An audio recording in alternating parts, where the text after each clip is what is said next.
Hi, this is Russell. In this video, I'm going to show you how to do analytical graphs in the SampleServe system.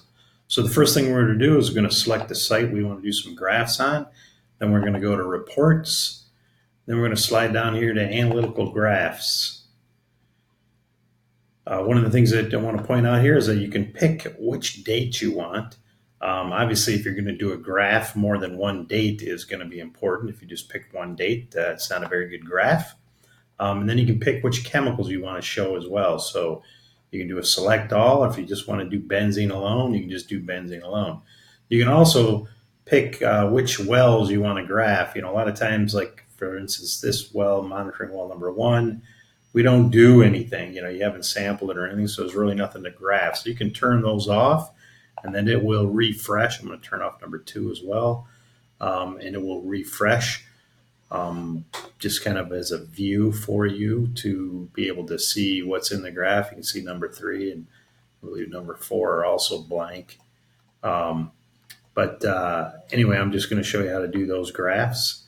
And so you'll slide down here to the bottom of the menu here, and then you'll just hit, you can change the units as well if you want to, parts per billion, parts per trillion, or parts per million. We're going to leave it on parts per billion.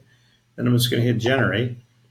And it's going to generate a PDF of all those graphs here in a matter of seconds.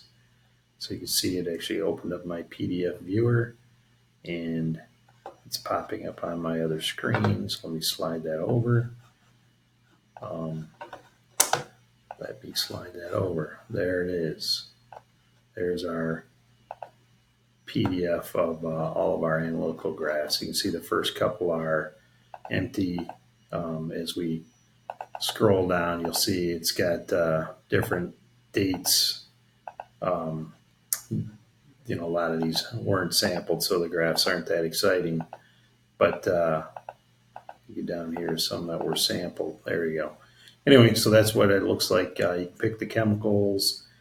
Dates are proportional, to the time involved at the bottom, and then each graph will scale with the quantity on that particular graph. So you can see these didn't have much on them, and then some of these are more concentrated than others. That's the other part about our graphs. So scale, the vertical exaggeration helps you see trends over time.